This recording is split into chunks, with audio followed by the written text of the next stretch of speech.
Conseil général récemment a annoncé un déblocage de 2 millions d'euros pour les routes du Tour de France. Alors, comment est réparti ce million d'euros? Alors ce million d'euros, si vous voulez, sont essentiellement des travaux routiers, en fait, qu'on va faire sur notre réseau.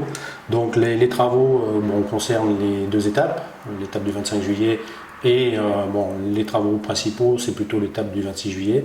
Donc pour l'étape du 25 juillet, il y aura la réfection qui est en cours. Là, j'ai vu qu'ils ont mis actuellement des bordures.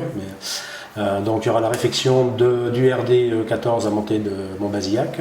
RD 13 du moins, et il y aura la réfection à l'arrivée du Tour de France de l'allée des Grands-Ducs depuis le RD 160 jusqu'au bout. Voilà. Donc on refait aussi ces deux voies pour le 25 et l'étape du 26 juillet qui est donc le 4 la montre. Les travaux c'est essentiellement sur le RD4 puisque tout le RD4 est emprunté. Donc les travaux sont en cours là aussi, vous avez pu le constater. Les travaux sont de deux ordres, je dirais. C'est des travaux qui sont confiés à l'entreprise, notamment vous avez pu voir ça sur Villamblard, Bélénas, etc. Et il y a aussi quelques travaux qu'on fait en régie avec notre parc, ce qu'on appelle du point-à-temps. Donc là j'ai vu qu'ils l'ont fait aussi un petit peu sur le 4-3, il y a des choses, des points-à-temps qui va être fait en régie. Donc voilà grosso modo. Ça c'est le RD4, ensuite il y aura quelques travaux sur le RD13, le RD 113 qui passe devant, donc le rond-point des Pyramides, et à l'arrivée sur les boulevards à Périgueux. Voilà, donc là ils sont un petit peu sur tout le parcours. Bon, c'est clair que le Tour de France a donné un petit coup de pouce au RD4 en matière de programmation, mais je dirais que de toute façon c'est des programmes qui devaient être faits à moyen ou plus long terme, mais de toute façon c'est des travaux qui étaient prévus. Donc simplement un petit peu avancé. Ces travaux ont commencé à peu près depuis un petit mois à peu près.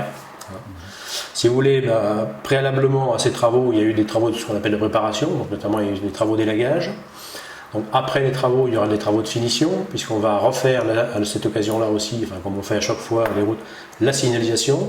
Donc là, j'ai vu que l'entreprise avait commencé, donc il y aura, ça je ne sais pas exactement quand est-ce qu'ils vont le faire, mais la pose de nouvelles signalisations. Il y aura du marquage au sol qui va être fait, donc ce marquage au sol est fait en régie par le parc. Donc ça, ce sont des travaux d'accompagnement. Il va y avoir aussi quelques travaux de sécurité, indépendamment du réseau routier. Donc les travaux de sécurité, notamment ça a été la suppression des passages, des gendarmes couchés sur Bélénas, là. Et la deuxième intervention sera justement sur l'arrivée, l'allée des Grands-Ducs, où on va enlever l'îlot directionnel sur lequel il y a un passage piéton et il y a le feu aussi. Voilà. Donc ça va être démonté et ça sera remonté après le passage du Tour. Voilà, donc ça c'est l'ensemble des travaux, je dirais, relatifs aux routes. Et après, pour la manifestation même, il va y avoir la mise en place de toutes les déviations.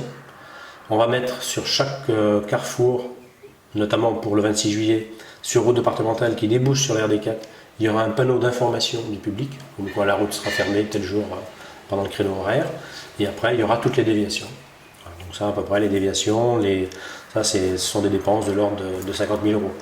Donc ce qui fait que le tout, je dirais tous les travaux de voirie, travaux de préparation, plus la manifestation même, représente à peu près le million qu'avait annoncé le président. Bien évidemment, le jour même du Tour de France, le 25 et 26, mais là ça ne fait pas partie du million d'euros.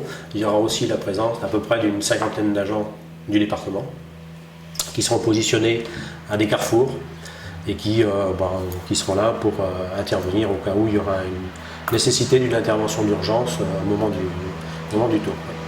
Alors, ce plan de circulation, après cette mise en place de déviation, elle sera connue du public à quel moment? Alors là, il y a un schéma qui en principe, alors là j'ai pas confirmation, mais en principe qui devrait passer dans Vivre-en-Périgord.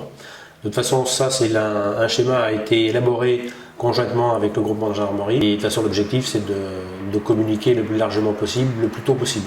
Parce qu'on commence déjà à avoir des appels de gens, notamment camping, caravaning, moi je suis sur le circuit, on ne peut pas venir chez moi, comment je fais, il y aura forcément des choses qui vont, il y a des demandes assez pressantes dans ce domaine-là.